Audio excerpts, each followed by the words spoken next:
Hi, I'm Donna Ray. And I'm Al Wadley. Welcome to our podcast, Feldenkrais for Life. In each episode, we will discuss ideas and experiences pertaining to the Feldenkrais method. You're going to learn skills that will move pain to comfort, anxiety to ease, and we'll explore learning and how to spark creativity. To learn more about Donna, visit her site at donnaray.com.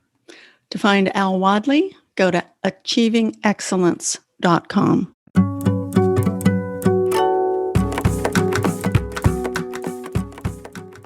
Hey, Donna, how are you? I'm good. I'm doing really well. How about you, Al? I'm doing good. This is a good day, and I'm really excited because this is our first podcast. I'm excited about that too. We have a lot to share about the Feldenkrais method, the principles of the method, Dr. Feldenkrais himself, and a little bit about you and me too. That's right. So we've both been at this for quite a while, and we both are very passionate about this work. And this is a venue with which we can share our ideas, our experiences, and get them out to the world and hopefully bring more people in to the method. Yes, I think that we've both been devoted to doing that for years and years, of bringing people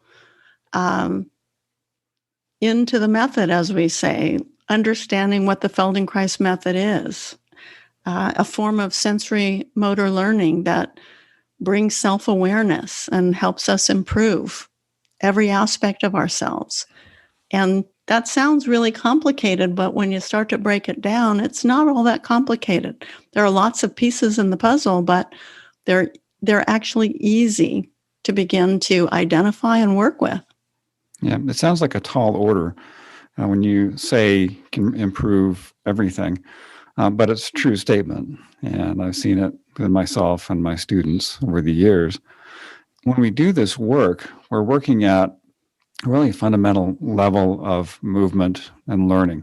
So it's not like academic learning or memorizing or things you have to practice. It's developmental learning. It's use the same principles that as children we use to learn to walk and crawl and move through the world and get what we want. And we're doing it now systematically as adults through these lessons, these very well engineered, brilliant lessons that Dr. Moshe Feldenkrais came up with. Mm-hmm.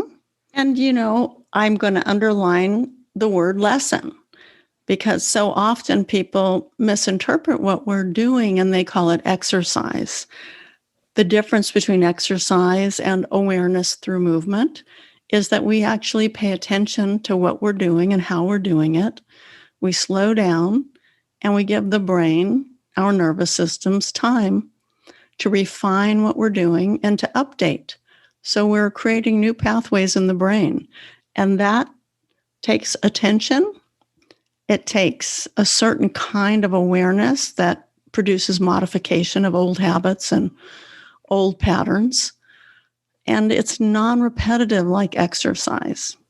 Yeah, to contrast that with exercise really doing the same movement over and over again, whether you're on a cycle or you're running or lifting weights. And there's not a lot of variation introduced when you're doing that kind of work. It has its purpose, of course, to get cardio, get your heart rate up, blood circulating, those kinds of things. So it's not to completely eschew exercise, but to draw the contrast and say Feldenkrais lessons are really different.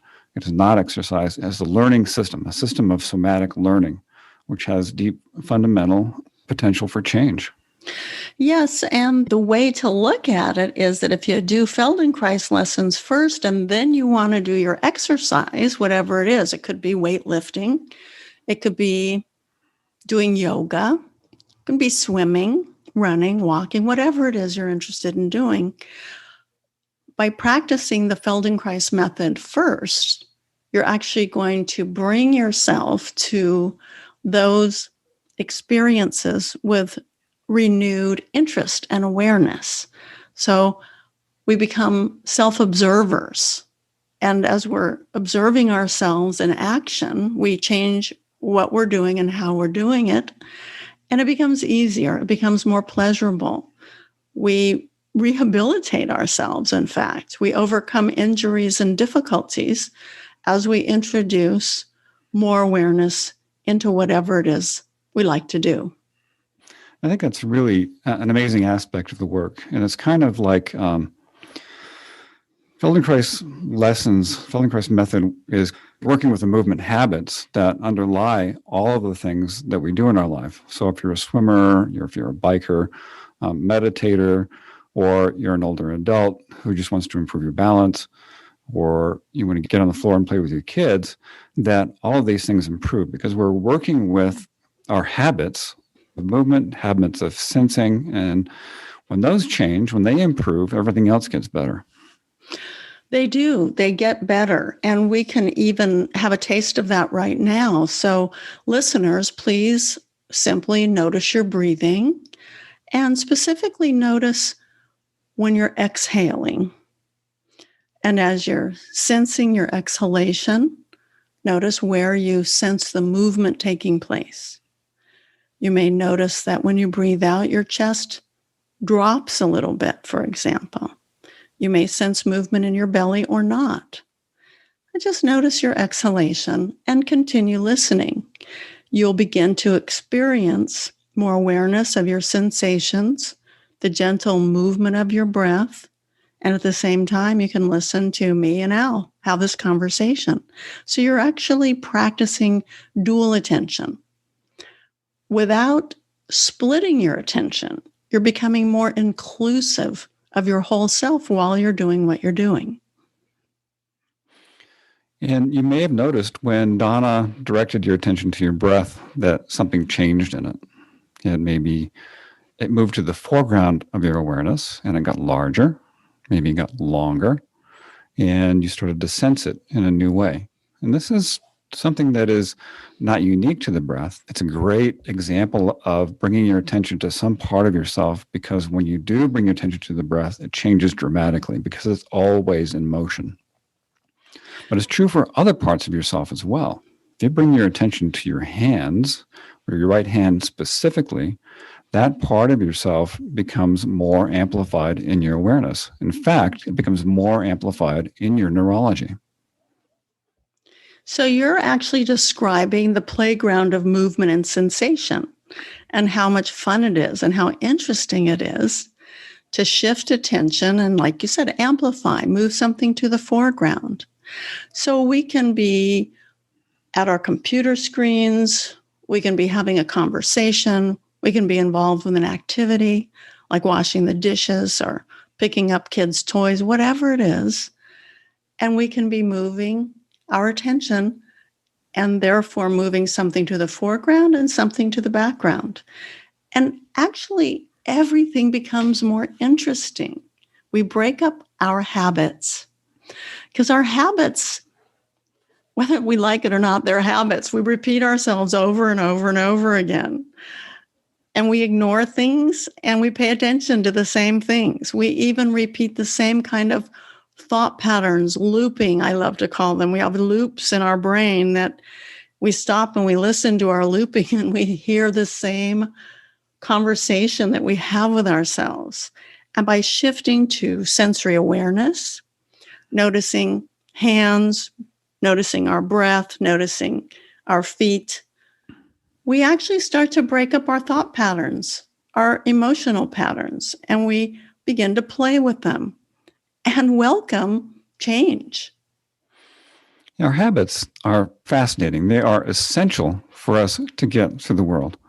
The brain and the nervous system anticipate what we're going to be doing. And so the habits are there ready for us to engage in our environment with other people, with ourselves, in thinking and our sensing and our feeling and our moving. So they're essential to have. We wouldn't get very far if we had to get out of bed and learn how to walk every morning. So it's just there. But the problem with habits, or I should say the limitation of habits, is that we tend to rely on a few of them. And over time, they tend to not serve us as well as they could. They tend to limit us as well as serve us. So by doing Feldenkrais lessons, by exploring movement with awareness, we can amplify, we can change, and really make those habits rich and full and really satisfying, ones that really serve us and really help us to live more fuller lives. So true. And I'm thinking that it might be interesting to mention who Dr. Feldenkrais was and how he came up with the method. He was an engineer, a physicist, and he studied martial arts. He became a very masterful judo teacher, and he was interested in how people function, what their belief systems are and how they're developed. He examined himself from a young age, and he had a knee injury when he was around 19, broken knee that took place during a soccer match, and that made him very aware of his movement patterns. So we're talking about habits and patterns, and he found that by paying attention to how he was moving, that he could actually function very well as he recovered from his knee injury. Now, in those days, it wasn't so easy to get a surgery, to have a repair, so he paid attention actually for the rest of his life, looking at how he was moving and how that dovetailed into his whole life. And he saw that he had emotional reactions that would cause a knee pain or flare up. He saw that he had certain thought processes that could be challenged. And through his own process of discovery, he came up with the Feldenkrais method. He did not set out to develop the Feldenkrais method, but people began to ask him, what are you doing? And how are you doing what you're doing? Because they could see that he was up to something. The method was really an emergent property of his lifelong experience. And the knee was certainly significant. And we know from his early development that he saw the world in a different way, that he perceived things in a different way. I'll just give a couple of examples from his early life. So one being in Palestine when they're studying jujitsu. They'd get in these hand-to-hand combat situations with the Arabs, and they didn't always fare well. And so they studied jujitsu, and Moshe was curious, and he would go with a friend, and he would have his friend with a camera, and he'd startle somebody coming out of a doorway and see what the reaction was, and then develop a defense technique based on that automatic reaction. So that's one example. Another one was in his early 20s, he read a book by Emil Coué on autosuggestion and hypnosis. And he translated it from English to Hebrew, and he added a couple of chapters on the somatic applications of autosuggestion. So we see these early ideas starting to form with Moshe that would eventually become the underpinnings of the Feldenkrais method. And the aspect of the method that has been so intriguing is that he did not come up with a method to impose on others. He developed a method through self-observation and the observation of others, as you've described. And through that learning and awareness, he developed a method that actually works with you. There's no imposition. So you're not trying to get into a particular posture or a pose. You're not trying to dance like a ballerina, for example. What you're doing is understanding how you learn, how you do what you're doing. And through this monitoring of self, these amazing modifications become available to you, because that's how the nervous system and the brain work. So he learned how to utilize what we do so well as human beings. Yeah, so as the method was emergent from Moshe's experience, when you do Feldenkrais lessons, the changes are emergent from your experience. It's based on your learning, your sensing, your habits. And so the benefits that you get are completely unique to you. You could teach the same lesson to 100 people, and you'll have 100 different comments, 100 different results, and 100 different awarenesses that come out of that lesson. Yeah, and we never know for sure what people are going to report because they're in a different place. They have a different nervous system. They're aware of, many things that we're not aware of. So it's unpredictable in that way. But most of the time, people find something interesting and they find improvements, they find sensory differences, and often they're calmer and they experience more pleasure. It's like the lessons go to the part of the brain and the nervous system that need it most. Now, certainly some lessons address specific areas and target those areas. And still, the brain and the nervous system are extremely intelligent. They take that information and they use it as needed. And we have hundreds of lessons. So we have a huge variety of learning experiences to offer people. So there's no boredom in this method. It's simply a matter of showing up and doing the work. And we call it work, but it's actually pleasurable. It feels good. It's comforting. So I don't know if work is the correct word to describe what we do. That's what we call it. It is fun and it's engaging. It's really interesting, fascinating, on so many levels. It's more like a practice. You practice being masterful of yourself and your life. And it helps you. It just helps you in so many different ways. So I'm wondering, listeners, are you still noticing your breathing? Or did you become involved with the conversation? Maybe you started to move your attention around. Perhaps you're sensing your feet, your legs, your pelvis. Maybe you're noticing your spine or your head. Once you are introduced to sensory awareness, you begin to play with it all during the day and even at night when you are falling asleep. You can simply notice your breathing, sense yourself resting in your comfy bed, and fall off to sleep as you're scanning yourself.